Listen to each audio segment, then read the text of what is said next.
নমস্কার, আপনারা দেখছেন জেলা বার্তা। আপনাদের সঙ্গে আমি শান্তিপ্রিয়া। বিস্তারিত খবরে যাওয়ার আগে দেখে নেব জেলা বার্তার বিশেষ কিছু অংশ এক নজরে। বোলপুরে প্রসিদ্ধ মিষ্টির দোকানে দই বড়া খেয়ে অসুস্থ। সর্বমঙ্গলা মিষ্টির দোকানে দই বড়া খেয়ে অসুস্থ প্রায় 50 জন। সংশ্লিষ্ট হাসপাতালে ভর্তি অনেকেই। মৃত্যুর মুখ থেকে ফিরে এলাম, কর্তৃপক্ষের শাস্তির দাবি করছি। সোশ্যাল মিডিয়ায় পোস্ট। মিষ্টির দোকানের শাটার বন্ধ করে দিয়ে বিক্ষোভ গ্রাহকদের। বিরাট উত্তেজনা বীরভূমের বোলপুরের শান্তিনিকেতন সর্বমঙ্গলা মিষ্টির দোকানে। অভিযোগের কথা স্বীকার করে নিয়েছেন মিষ্টির দোকানের মালিক। বীরভূমের বোলপুরের শান্তিনিকেতন রোডের উপর সুপার মার্কেটে বহু বছরের পুরনো সর্বমঙ্গলা নামক মিষ্টির দোকান রয়েছে। দুদিন আগে মিষ্টির দোকানে দই বড়া খেয়ে বোলপুর শান্তিনিকেতনের প্রায় 50 জন স্থানীয় বাসিন্দারা গুরুতর অসুস্থ। কেউ ভর্তি রয়েছেন বোলপুর সুপার স্পেশালিটি হাসপাতালে, কেউ আবার ভর্তি রয়েছেন বিশ্বভারতী নিজস্ব হাসপাতালে। সকলের পেটের সমস্যা, মাথা ঘুরছে, শরীর ভীষণ দুর্বল, চিকিৎসা চলছে।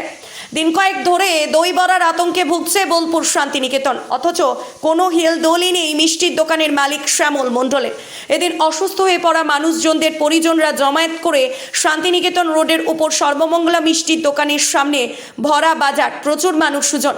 বিক্ষুব্ধরা মিষ্টির দোকানের সামনে দীর্ঘ সময় ধরে বিক্ষোভ দেখানোর পর দোকানের শাটার বন্ধ করে দেয়। সেই সময় আবার পশ্চিমবঙ্গ মিষ্টান্ন ব্যবসায়ী বীরভূম শাখার কর্মীদের নিয়ে হাজির মিষ্টির দোকানের মালিক শ্যামল মণ্ডল। মিষ্টির দোকানে ক্ষোভের আগুন জ্বলছিল বিক্ষোভকারীদের মধ্যে। মিষ্টি ব্যবসায়িক সংগঠনের লোকজন ও মিষ্টির দোকানের মালিককে সামনে পেয়ে ক্ষোভের আগুন আরও বেড়ে যায় বিক্ষুব্ধদের মধ্যে। বিক্ষুব্ধদের মধ্যে সৈকত কুমার সিংহ তার বন্ধু হাসপাতালে ভর্তি। কৃষ্ণেন্দু হাজার তার ভাগ্নি দই বড়া খেয়ে অসুস্থ অবস্থায় চিকিৎসাধীন। তাদের অভিযোগ, সর্বমঙ্গলা মিষ্টির দোকান থেকে দই বড়া খেয়ে অসুস্থ হয়ে পড়েছে প্রায় 50 জন। কেউ হাসপাতালে ভর্তি, আবার কেউ আবার বাড়িতে থেকে চিকিৎসা চালাচ্ছে।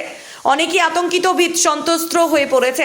মিষ্টির দোকানের মালিক কোনো খবর নেয়নি। এভাবে দায় এড়িয়ে যেতে পারে না। আমরা চাই মিষ্টির দোকানের মালিকের কঠোর শাস্তি হোক। প্রশাসনের দৃষ্টি আকর্ষণ করছি।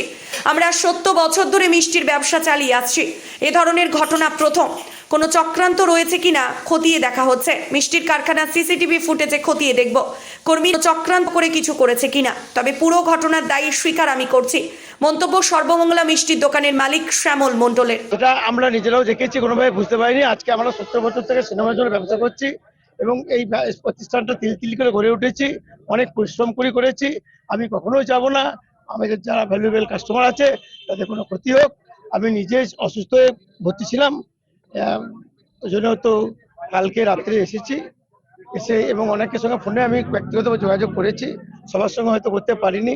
আমিও আমার জীবনে এটাই প্রথম হলো, এই ধরনের ঘটনা ঘটেনি। আমি একজনের বাড়িতে গেছিলাম আর কয়েকজনকে ফোনও করেছিলাম। আমি কয়েকজনের ফোন তুলেছি, তার সঙ্গে কথা হয়েছি। আমি তো সবারই বাড়ি জানি না, কে ভিকটিম না ভিকটিম আমি তো জানি না, কতজনকে এফেক্ট হয়েছে না হয়েছে। কাজী আমিরুল ইসলামের রিপোর্ট, ভয় টিভি। চিকিৎসার গাফিলতির অভিযোগে সদ্যজাত শিশুর মৃত্যুকে কেন্দ্র করে বিরাট উত্তেজনা বীরভূমের বোলপুরের শান্তিনিকেতন রোডের উপর অনন্যা বেসরকারি হাসপাতালে। পরিস্থিতি সামাল দিতে ঘটনাস্থলে বোলপুর থানার পুলিশ। বীরভূমের বোলপুর পৌরসভার হাটতলার বাসিন্দা রুমা শাহ গত 19 ফেব্রুয়ারি বোলপুরের শান্তিনিকেতন রোডের উপর অনন্যা বেসরকারি হাসপাতালে গর্ভবতী অবস্থায় ভর্তি হন। সেদিনই তিনি একটি পুত্র সন্তানের জন্ম দেন। রুমা শাহ ও তার পরিবারের অভিযোগ, পুত্র সন্তানের জন্ম হওয়ার পর থেকে শিশুটিকে পরিষ্কার পরিচ্ছন্নতা করানো থেকে শুরু করে চিকিৎসা ব্যবস্থা কিছুই হচ্ছিল না। শিশুটির দেহের বেশ কিছু অংশ সংক্রমণের ফলে লাল হয়ে যাচ্ছিল। বলা সত্ত্বেও কোনো গুরুত্ব দেয়নি হাসপাতাল কর্তৃপক্ষ। দিন কয়েক পর ছুটিও দিয়ে দেয়। হাসপাতালের বাসিন্দা গৃহবধূ বাড়ি ফিরে যায়। বাড়ি ফিরে শুরু হয় শিশুর শারীরিক স্বাস্থ্যের অবনতি। তড়িঘড়ি তারা বোলপুর শ্রীয়ান সুপার স্পেশালিটি হাসপাতালে ভর্তি করে। সদ্যজাত শিশুটির শারীরিক অবস্থার অবনতি দেখে বর্ধমান মেডিকেল কলেজ হাসপাতালে স্থানান্তরিত করা হয়। সেখানেই নাকি শিশুটির মৃত্যু হয়েছে। পরিবারের দাবি, বোলপুরের শান্তিনিকেতন রোডের উপর অনন্যা হাসপাতাল কর্তৃপক্ষ প্রথম থেকে যদি চিকিৎসা ঠিকঠাক করত তাহলে আজ এই শিশুটির অকাল মৃত্যু হতো না। এই অভিযোগে এদিন রুমা শাহ তার পরিবারে হাসপাতালে যায়। হাসপাতালে চিকিৎসার গাফিলতির অভিযোগ তুলে শুরু হয় বিক্ষোভ। হাসপাতাল কর্তৃপক্ষের সাথে বচসা, বিরাট উত্তেজনার পরিবেশে তৈরি হয়। পরিস্থিতির সামাল দিতে ছুটে আসে বোলপুর থানার পুলিশ। পরিবারের দাবি, হাসপাতাল কর্তৃপক্ষের শাস্তি হোক। যদিও হাসপাতাল কর্তৃপক্ষের তরফ থেকে কোনো সদুত্তর দিতে পারেনি। ডাক্তারকে ফোন করা হয়েছে। ডাক্তার, আপনি নিশ্চয়ই জানেন যে ডক্টররা সবসময় এমার্জেন্সিতে ব্যস্তই থাকেন। আমরা বললেই ওনারা সঙ্গে সঙ্গে চলে আসতে পারেন। তো উনি ব্যস্ত আছেন, উনি বলেছেন ওনাদের সাথে কথা বলবেন। উনি বিকেলে টাইম দিয়েছেন, যদি ওনারা আসেন বিকেলে অবশ্যই স্যার কথা বলবেন। কি অভিযোগ, এবারে নার্সিং হোম থেকে আমার বাচ্চা শুরু হয়ে গেছিল ইনফেক্ট। আমি তো ছিলামই না বাড়িতে, 4 দিন মতো ছিলাম। বেশি দিন তো ছিলামই না, 4 দিন পরেই তো এই ডাক্তার ও ডাক্তার, তারপরে বর্ধমান সিয়ান করেছি, বেশি দিন ছিলাম না। এখান থেকে ছুটি হয়ে যাওয়ার পরে এখান থেকে গিয়েই বাচ্চার অসুস্থ হয়ে গেছিল। ডাক্তাররা কি বলেছিল? ডাক্তারে সেভাবে কিছু বলেনি। তখন বাচ্চার ফুল বডি লাল হলো ব্রেস্ট মিল্ক করলে ঠিক হয়ে যাবে, মায়ের দুধ খেতে লাগলে এগুলো সমস্ত ঠিক হয়ে যাবে। ডাক্তারের গাফিলতি কি হলো?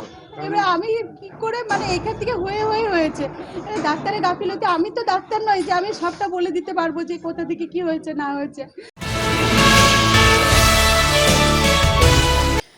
জনগর্জন সভাতে যোগ দিতে যাত্রা শুরু। ব্রিগেডের তৃণমূলে জনগর্জন সভায় বীরভূম থেকে 1 লক্ষ মানুষ পৌঁছে যাবে। বিগত 10 দিন ধরে চলেছে তার প্রস্তুতি। কলকাতার উদ্দেশ্যে রওনা শুরু। বোলপুর স্টেশনে বিশেষ ক্যাম্প থেকে নজরদারিতে জেলা তৃণমূলের কোর কমিটির সদস্যরা। রাত পোহালেই আগামীকাল রবিবার বাংলার প্রতি কেন্দ্রীয় সরকারের বঞ্চনার প্রতিবেদে দলের সর্বভারতীয় সাধারণ সম্পাদক অভিষেক বন্দ্যোপাধ্যায়ের ডাকে কলকাতার ব্রিগেডে হতে চলেছে জনগর্জন সভা। রাজ্যের বিভিন্ন জেলা থেকে ইতিমধ্যেই কাতারে কাতারে রওনা দিয়েছে তৃণমূলের কর্মীরা। বীরভূম ও তার ব্যতিক্রম নয়। কেষ্টহীন বীরভূম জেলায় জেলা তৃণমূল কোর কমিটির লক্ষ্যে জনগর্জন সভায় 1 লক্ষেরও বেশি মানুষ পাঠাবে। ইতিমধ্যেই প্রস্তুতি পর্বে বিগত 10 দিন ধরে জেলার বিভিন্ন অঞ্চলের ব্লকে শহর এলাকায় প্রস্তুতি কর্মী সভা করেছে। এখন শুধু লক্ষ্য কত বেশি লোক কলকাতায় পাঠানো। এদিন সকাল থেকে বীরভূমের বোলপুর রেল স্টেশনে ক্যাম্প করেছে জেলা তৃণমূল কোর কমিটির সদস্যরা।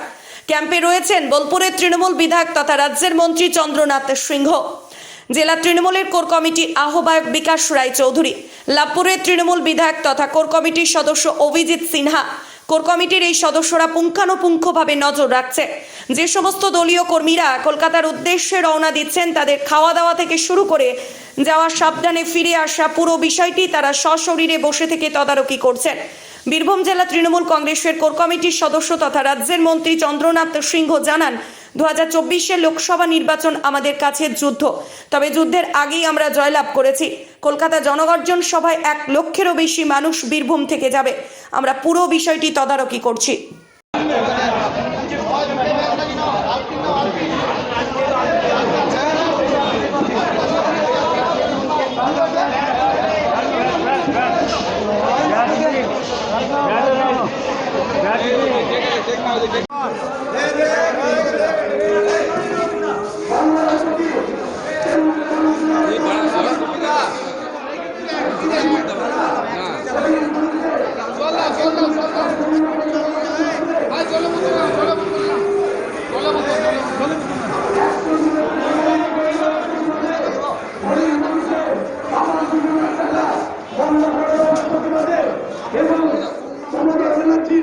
বিভিন্ন উন্নয়নমূলক কাজে বলবেন এখন বন্ধ করে দেওয়ার প্রতিবাদে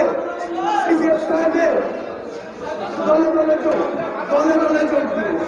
আপনাদের উপস্থিতি ও সহযোগিতা বীরভূম জেলা তৃণমূল কংগ্রেসের পক্ষ থেকে একান্তভাবে কামনা করুন। বাংলার প্রতি নিয়ে নিচ্ছে একটি ছোট্ট বিরতি। ফিরে আসছি বিরতির পর। সঙ্গে থাকুন ভয়ের সঙ্গে নির্ভয়ে। সিউড়িতে অত্যাধুনিক চিকিৎসা পরিষেবা নিয়ে এলো সৃজন পলিক্লিনিক। ওষুধের দোকান সহ অত্যাধুনিক মানের প্যাথোল্যাব, কম্পিউটার তথা অত্যাধুনিক মেশিনে রক্ত, মল, মূত্র ও থাইরয়েড পরীক্ষার সঙ্গে এখানে রয়েছে বিশিষ্ট চিকিৎসকদের বসার চেম্বার। রোগীদের স্বাচ্ছন্দ্যের কথা ভেবে সম্পূর্ণরূপে এসি নিয়ন্ত্রিত সৃজন পলিক্লিনিকে রয়েছে বসার সুবন্দোবস্ত, বিশুদ্ধ পানীয় জল ও টয়লেটের ব্যবস্থা। এখানে বসছেন সিউড়ি সদর হাসপাতালের বিশেষজ্ঞ চিকিৎসক সহ অন্যান্য শহর ও হাসপাতালের বিশিষ্ট চিকিৎসকরা। সৃজন পলিক্লিনিক ও প্যাথোল্যাব, সিউড়ি, বীরভূম। সিউড়ি সদর হাসপাতালের পাশে ফাঁড়ি ঘরের উল্টো দিকে।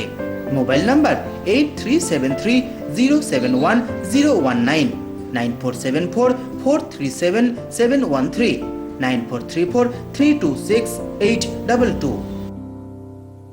ফিরে এলাম বিরতির পর। আসানসোলের ভূমিপুত্র দীর্ঘদিনের পুরনো বিজেপি কর্মীদেরকে কাউকে প্রার্থী করার আবেদন জানালো বিজেপি নেতৃত্বের একাংশ।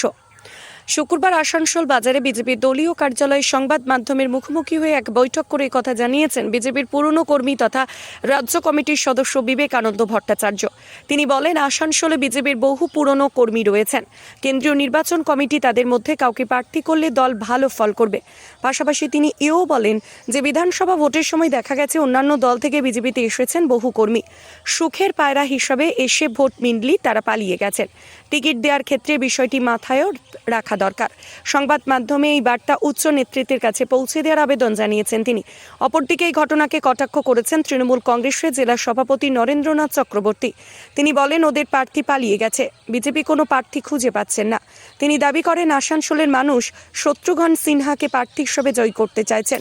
উল্লেখ্য, আসানসোলে বিজেপি প্রার্থী হিসেবে পবন সিংয়ের নাম ঘোষণা করেছিল কেন্দ্রীয় বিজেপির নেতৃত্বের পরই পবন সিং আসানসোল থেকে প্রার্থী হতে চাইছে না বলে এক্স হ্যান্ডেলে জানিয়ে দেন। এরপরেই আসানসোলে নতুন করে বিজেপির প্রার্থীর বাছাই নিয়ে শুরু হয়েছে জল্পনা।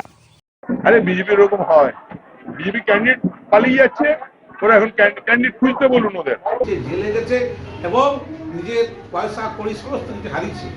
সেই সমস্ত বিজেপির কর্মীরা যারা জীবন দিয়ে বিজেপিকে ভালোবাসেন, আগামী লোকসভা নির্বাচনে সেরকম বহু প্রার্থী রয়েছেন যারা প্রার্থীর যোগ্যতা রাখে, যারা সম্মানের সহিত প্রার্থী হতে চায়, তাদের কথা কেন চিন্তা করছে না আমরা বুঝতে পারছি না। এবং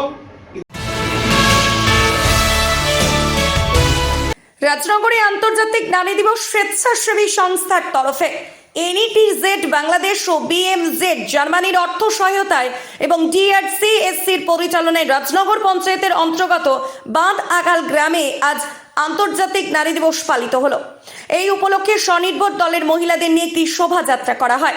এরপর নারী সুরক্ষা, নারী শিক্ষা, কন্যা ভ্রূণ হত্যা রোধ এবং নারী সচেতনতা বিষয়ে বক্তব্য রাখেন সংস্থার কর্মকর্তারা। অনুষ্ঠানে 8টি স্বনির্ভর দলের প্রায় 120 জন সদস্য উপস্থিত ছিলেন। বসে থেকে কিছুই করতে পারে না, কিন্তু আর একটা নারী যদি ওকে সহযোগিতা করে যে এইসব তুমি যে মুখ বুঝে সহ্য করছো, এই মুখ বুঝে সহ্য করা চলবে না, তোমাকে কিছু করতে হবে। তোমাকে মানে দিনের পর দিন নির্যাতিত হয়ে এসে একদম মানে শেষ হয়ে যায়। তাই এখন নারী পুরুষ সমান আমাদের গ্রামে গ্রামে এখন বুঝতে হবে যে নারীরা এখন। খান আরশাদের রিপোর্ট, ভয় টিভি, রাজনগর। আজকে জেলা বার্তা এই পর্যন্তই। নমস্কার।